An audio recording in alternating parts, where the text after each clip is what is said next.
የኛም እንደዚህ ሄዱና ነገሩት። ክርስቶስ ምን አለ? ነገ እመጣለሁ አለ። ነገ መጥቼ አድንልሃለሁ በሉት። የሚገርም እኮ ነው። እንደሰው ልክ እኛ ዛሬ ልናዋየው ዛሬ ተቸግረን ልንነግረው ያለ ጎረቤት ወይም ወንድም ወይም አክስት ወይም አጎት ወይም ደግሞ ወዳጅ ካለን እባክህን አዳምጠኝ፣ እባክህን የምነግርህ ጉዳይ አለኝ ብንለው ቆይ ነገር ዛሬ ቸኩያለሁ አይመቸኝም እኮ። አንዳንድ ጊዜ እንደው የራሱን መልስ እምቢ ብሎ ነው እኮ ይህንን እንኳን ተው ለገሌ ሄደህ አታናግረውም ይላል። ለገሌ የለም አልደረሰባችሁም እንደዚህ። ታዲያ ነገ እመጣለሁ ብላችሁ ንገሩት አለ። እሺ ብለው ተመልሰው ወደ ቤት መጡ። ጌታቸው የላካቸው መተህ ቤቴ የታመሙ ልጅን አድንልኝ የሚል ነው። መተህ አያችሁ። እግዚአብሔር ደግሞ የሰውን ፈቃድ የሰውን ሀሳብ አዳማጭ ነው፣ ፈጻሚ ነው፣ ሰሚ ነውና ለምን እሱ አልመጣም አላለም። ለምን እናንተ ላካችሁ አላለም። እሺ እመጣለሁ ግን ዛሬ አይደለም። መቼ አንዳንዶቻችሁ ወይ ዛሬ ሳልተመቸኝም ነገ አስቀድሳለሁ። ምንም እኮ ያልተመቸው ነው አይደለም። እንደው ተከታትለን ቤታችሁ ብናገኛችሁ ወይ ከጀበናው ስር ቁጭ ብላችኋል፣ ወይ ደግሞ ጋደም ብላችኋል፣ ወይ ደግሞ ተራወሬ እያወራችሁ ነው አይደል? እንደዛ ሆናችሁ ግን ሞት የተባለ ይመጣል። ቤትን ቦታ ይመጣል። እግዚአብሔር ከዚህ ይሰውረን እና ነገ እመጣለሁ ብላችሁ ንገሩት ብሎ ክርስቶስ ላካቸው። ሲሄድ ይህ ሰው ወደ ሁሉ መልእክተኞቹን ከላከ በኋላ ምን ሀሳብ በኃይሉ መጥቷል። እንዴ የኔ ቤት የኃጢአተኛ ቤት ነው፣ እኔ በደለኛ ነኝ፣ ኃጢአተኛ ነኝ፣ በዚህ ዓለም ስኖር በድያለሁ፣ አጥፍቻለሁ፣ ቤቴ መልካም ስራ የለውም። ስለዚህ ይሳ ለምን እኔ ራሴ ሄጄ አትምጣ፣ ቤቴ ቆሻሻ ነው፣ ቤቴ አትምጣ፣ ቤቴ ቆሻሻ ነው፣ አንተ ንጹህ ነህ። አንድ ሁለተኛ አንተ ቃል ብቻ ልጅን ያድናል ብቻ አንተ አንድ ቃል ብቻ ተናገር። ደስ አይልም? ይሄ ልጅ ድኗል በለኝ ወይም ልጄ ይድናል፣ አንተ ብቻ ልጄን ስሙን ብቻ ጥራው፣ ልጅ ብለህ ብቻ ነገረኝ። ደስ አይልም? ልጅ ብቻ ብለህ ከጠራህ ልጄ ይድናል አለ። እንዴት አለ እምነት ልበለው ብሎ መጣ። ሲመጣ እነዛ ላካቸውን መንገድ ላይ ያገኛቸው። እንዴ ጌታችን እኛ እኮ መልእክቱን አድርሰን እኮ እየመጣን ነው፣ ለምን መጣህ አሉት። ምን አላችሁ አላቸው። አይ ነገ እመጣለሁ፣ ነገ መጥቼ አድነዋለሁ ብሏል አሉት። በሉ እናንተ ቤት ሂዱ፣ ቤታችሁ እኔ እሄዳለሁ። እስቲ ክርስቶስ ይምጣ ከምትሉ እኛ እንመጣለን በሉ። እኛ ምን እንላለን? ክርስቶስ ከሚመጣ እኛ እንምጣ። ክርስቶስ ከሚፈልገን እኛ ፈልገን እንምጣ። እኛ ፈልገን እንምጣ። አንጠራ፣ ራሳችን እየጠራን እንምጣ። አንፈለግ፣ ራሳችን ፈልገን እንምጣ። ማንም የሚያስገድደን አይኑር። እንዴ የሚያስገድደንማ እኮ ህመም ያስገድደናል፣ ረሃብ ያስገድደናል፣ ጥላቻ ያስገድደናል። አፋችንን ገጥመን አይናችንን አጨልመን እንድናሄድ አድርጎናል እኮ በመንገድ። ግን አይናችን ከበሩ ጀምሮ እያማተን ወገግ ብሎ ቤተክርስቲያን እያየን የምንመጣ እዚህ ብቻ ነው ነፃነት ያለ፣ እዚህ ብቻ ነው። ከዚህ ስትወጡማ የለም የጎሪጥ ነው የምንተያየ። ከዛ ምን አለ እግዚአብሔር መጣና የሰው መምህር ሆይ አለ። አቤት እባክህ ልጄን አድንልኝ፣ እባክህ ልጄን አድንልኝ አለ። ቅድም ልጄን አድንልኝ ብሎሃል ብላችሁ ንገሩት ብሎ ላከ። አሁን ግን ራሱ መጣ። በመልእክት መዳን የለም፣ በወኪል መዳን የለም። የለም አይዳንም። እንዲህ ጸበል አምጡልኝና ልጠጣ ልጠመቅ እንደሚባለው አይደለም። እንኳን በጤና እንኳን በቁመና እየተንቀሳቀስን ቀርቶ ሰው እንኳን ደግፎን ቢሆን እግዚአብሔር ቤት መምጣት ያስፈልጋል። ከዚህ የተሻለ ቦታ የለም የለም። ከዚህ የተሻለ ቦታ የሚያዳምጠን ሌላ አካል የለም። በዚህ መካከል እኔ እኮ የላካቸውን ሰዎች ነግሬያቸዋለሁ። ነገ እመጣለሁ ብሏል ብላችሁ ንገሩት ለላካችሁ። እንዴት አንተ መጣህ? አላገኛቸውም ወይ? ነግሬያቸዋለሁ። ነገ እንደምትመጣ ነግረውኛል። ነገር ግን እኔ ቤት ልትገባ አይገባም። የኔ ቤት የኃጢአተኛ፣ የኔ ቤት ርኩሰት ያለበት፣ የኔ ቤት ሐሰት የተነገረበት፣ የኔ ቤት ክፉ ደግ የተከናወነበት፣ የኔ ቤት ጣዖት የተመለከበት፣ የኔ ቤት ያለው ሕይወቱን እኮ ሕይወቱ ህሊናውን ክርስትናውን እኮ ነው። የኔ ሕይወት የተበላሸ ነው። ስለዚህ ቤቴን ልትረግጥ አይገባም፣ አይገባም። አንተ ክቡር ነህ፣ አንተ ንጹሕ ነህ፣ አንተ ቅዱስ ነህ። ብቻ ቃል ተናገር። አያችሁ፣ ቃል፣ ሁለት ቃል ብቻ። ምን የሚል ልጅህ ድኗል በለኝ። ይድናልም አይደለም። ይሄ እኮ ፍጹም እምነት ነው። ልጅህ ድኗል በለኝ። ቃል ብቻ ተናገር። አንደበትን ብቻ ልስማው፣ ድምፅን ብቻ ልስማው። ልጅህ ድኗል በለኝ። እግዚአብሔርም ዘወር አለና ክብር ይግባው በእስራኤል ዘንድ ስመላለስ ከእናንተ ጋር ስውል ሳድር ከእናንተ ጋር ስወጣ ስገባ እንዲህ አይነት ፍጹም አማኝ አላገኘሁም አለ። መሰከረለት። እንዲህ አይነት ፍጹም አማኝ አላገኘሁም አለ። እንዲህ አይነት አያችሁ፣ በምድር እንኳን ሲመሰክርለት በሰማይ ደግሞ እንዴት አለ። እንዲህ አይነት አማኝ አላገኘሁም። እንዲህ አይነት ክርስትና ያለው፣ እንዲህ አይነት ጽኑ እምነት ያለው ቃል ብቻ ተናግሬ ልጁ እንደሚድን አምኖ የተናገረ በእስራኤል ዘንድ ስመላለስ አላገኘሁም አለ። ምን ይሆን የሚያገኝብን እግዚአብሔር? ምን ይሆን እግዚአብሔር ሲመላለስ፣ እግዚአብሔር በዘመናት ሲመላለስ፣ እግዚአብሔር በወራት ሲመላለስ፣ እግዚአብሔር በዓመታት ሲመላለስ፣ እግዚአብሔር በበጋ በክረምት ሲመላለስ፣ እግዚአብሔር በማጣት በማግኘት ሲመላለስ፣ በእኛ ቤት እግዚአብሔር በሕመም ሲመላለስ፣ እግዚአብሔር በወጣትነት ሲመላለስ፣ እግዚአብሔር በሽምግልና ሲመላለስ፣ በዚህ ሁሉ እግዚአብሔር ሲመላለስ ምን ያገኝብን ይሆን? ምን ያገኝብን ይሆን? እግዚአብሔር እኮ አጣብን፣ በጎ ስራ አጣብን።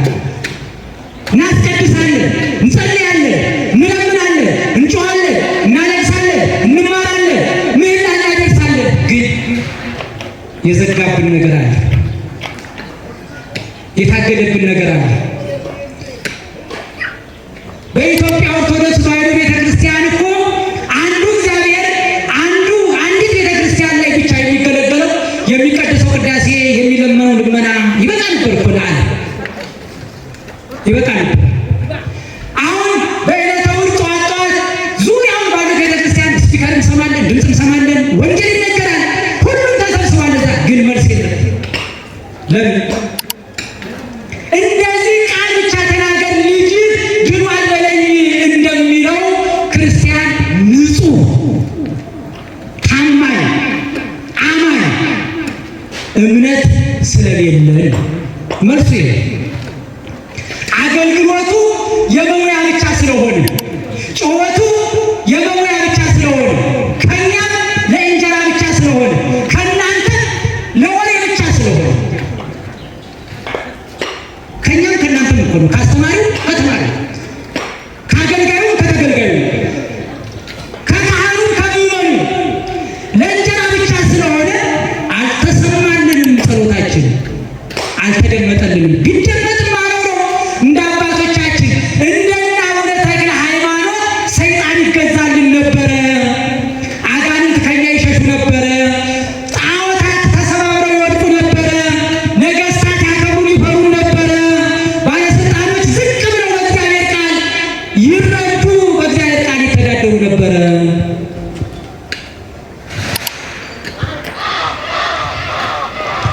ስለዚህ አንድ ቃል ብቻ ተናገር ብሎ ልጅህ ድኗል ይላል።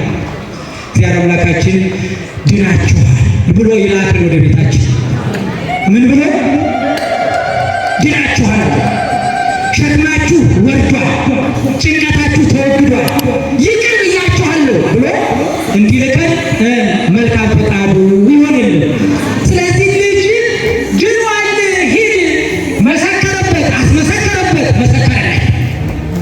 አያችሁ፣ መሰከረለት። በእስራኤል ዘንድ ስዞር ስንቀሳቀስ እንዲህ አይነት አማኝ አላገኘሁም። እኔ አብሬያችኋለሁ፣ አላመናችሁኝም። እኔ ጎባጣውን ሳጠና አይታችኋል። እኔ የላከኝን አብን አብልኮኛል ብላችሁ አልተቀበላችሁም። እኔንም አላመናችሁኝም።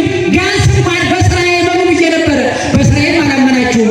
ማዳን በእኔ ሲከናወን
ጀመሩ። እንግዲህ ሊለፈልፉ አይበቃቸውም ወይ? አንዳንዱ ያው ነፃ ፈቃድ ስላላችሁ ቅድም መግቢያ ላይ እንዳልኳችሁ ታቦቱን ቆሞ ውልቅ ብላችሁ ትሄዳላችሁ። እውነት አስብ ትሄዳላችሁ አይደል? መድኃኒታችሁ ትታችሁ ትሄዳላችሁ። ጠባቂያችሁ ትታችሁ ትሄዳላችሁ። ድህነታችሁን ይቅር ብላችሁ ትታችሁ ትሄዳላችሁ። እኛም ደግሞ ኧረ ተመለሱ፣ ኧረ ቁሙ እባካችሁ፣ ካልሰጣችሁ ይሄ ካላደረጋችሁ ይሄ ካልሞላ ይሄ ካልሰጣችሁ እንደው ቅስቅስ ወይም ንቅንቅ አንልም እንላለን። አቤት ፉከራ ይመስላል። ተለመደ። ስለዚህ እግዚአብሔር በቃሉ የሚያድነው አምላክ ለምነኑ፣ ደጅ ጸንተኑ፣ ጠይቀኑ አልሰማንም። ለምን ይሆን? ንጹሕ አማኝ፣ ጽኑ ክርስቲያን፣ እውነተኞች ልጆች ስላልሆን እግዚአብሔር አልሰማንም። እግዚአብሔር ይስማል። እግዚአብሔር ያስተካክል። በዛሬው ዕለት የምናስባቸው አንድ ትልቅ አባት አሉ። አቡነ ጸሊም አቡነ ጸሊም የሚባሉ ባለ ዕረፍታቸው በሰማዕትነት ያረፉ። እግዚአብሔር ኃጢአተኞችን ይወዳል፣ ኃጢአትን ይጠላል። የመጀመሪያ ክፉ ስራቸውን ትቶ በንስሐ ሲመለሱ ልጄ ብሎ የፈለጋቸው ልጄ ብሎ መልካም ስራውን ያሳየባቸው ጻድቅ ናቸው። መጀመሪያ ህይወታቸው ግብፃውያን ናቸው። መጀመሪያ ህይወታቸው በግብፅ ሀገር ሲኖሩ ሽፍታ ናቸው። አቡነ ጸሊም ሽፍታ ናቸው። ሽፍታ እንግዲህ የሚሰራው ታውቃላችሁ አይደል? ሽፍታ ያገኘውን ገዳይ ነው አይደል? በጣም ከሚገርመው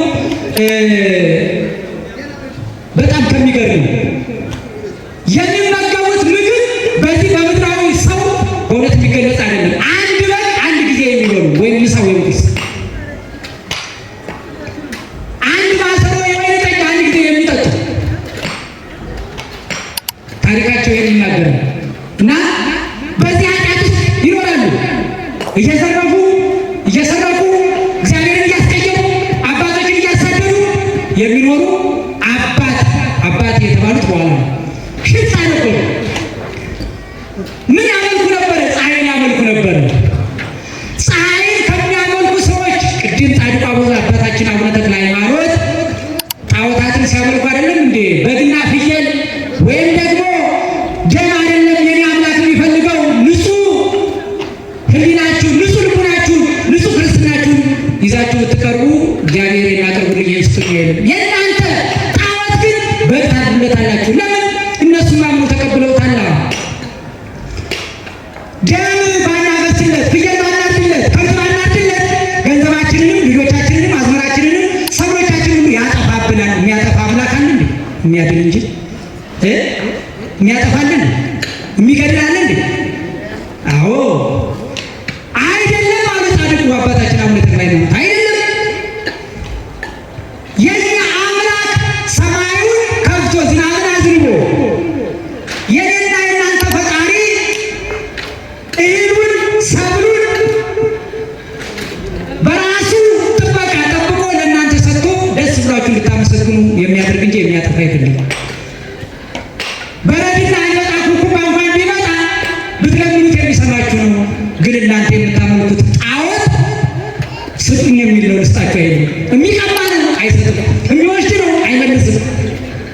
የሚቆጣ ነው እንዳላችሁትም እናንተ ካላቀረባችሁለት እሱስ ተቆጥቶ ምን ያደርጋል?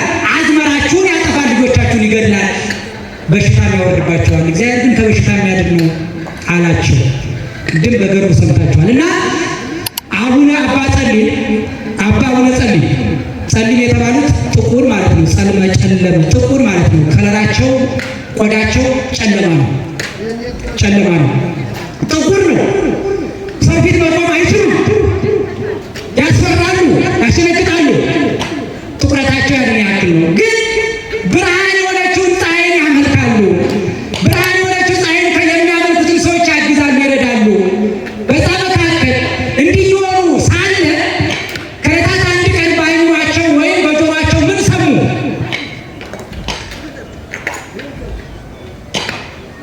አምላክ ይታያል፣ አምላክ ይገለጻል፣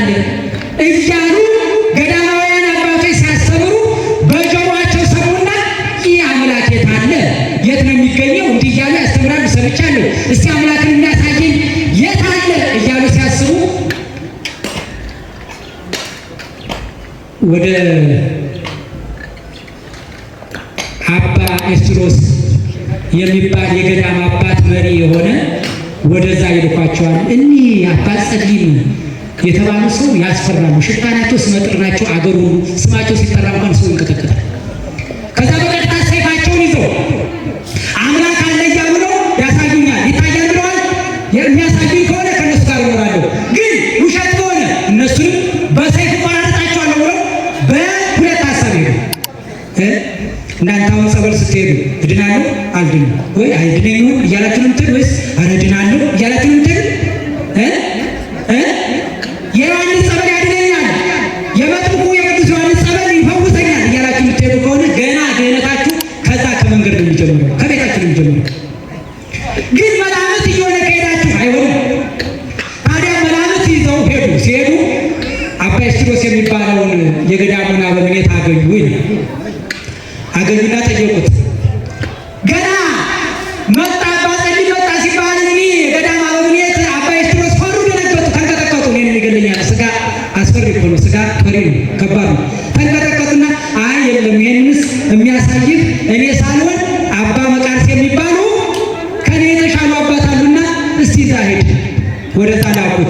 አባ መቃርስ የእግዚአብሔር ወዳጅ እግዚአብሔር ጸጋውን ያሳደረባቸው ናቸውና አስተምረው መክረው ያንን በወገቡ ታጥቆት የነበረውን ሰይፍ አውርደው የእግዚአብሔርን ሰይፍ ለጸሎት፣ የእግዚአብሔርን ሰይፍ ለስግደት፣ የእግዚአብሔርን ምሕረት ቸርነት አሳይተው እንዲህ አሉት እኮ እግዚአብሔርን ላሳይህ አሉት።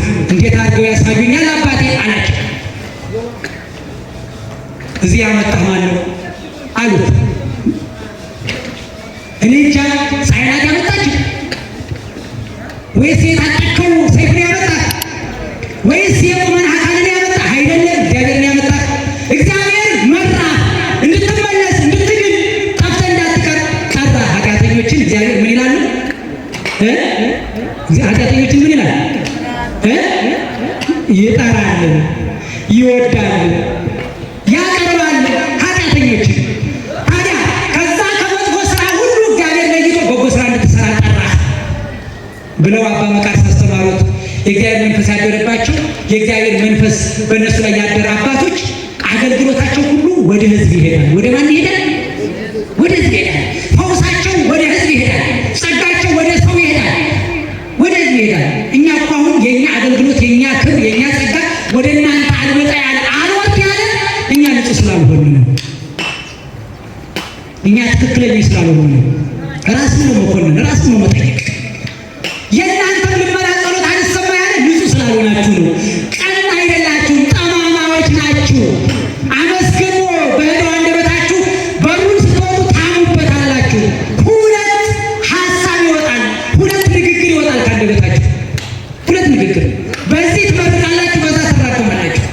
በዚህ ትሰጣላችሁ፣ በዛ ትቀማላችሁ። በዚህ ትመጸውታላችሁ፣ በዛ ትዘርፋላችሁ። በዚህ ታስቀድሳላችሁ፣ በዛ ደግሞ ኃጢአት ትሰራላችሁ። እኛም እንደዛው መቅደሱ ላይ ቀዳሾች ነን፣ ቅኔ ማኅሌቱ ላይ አገልጋዮች ነን። ውጭ ደግሞ ስንሆን ፍቅር የለም፣ አንድነት የለም፣ ህብረት የለም። ለእንጀራ ብቻ ነው የምናገለግለው። ስለዚህ እግዚአብሔር አልሰማንም እና በዚህ እግዚአብሔር መጥቶሃል አሉት። እሺ ብሎ አጠመቁት። አያችሁ፣ አጠመቁትና ልጅ አደረጉት። ዲያቆን ሆነ፣ አገልጋይ ሆነ። ለጵጵስና በዛች ሀገር ተመረጠ። ምን ሆነ?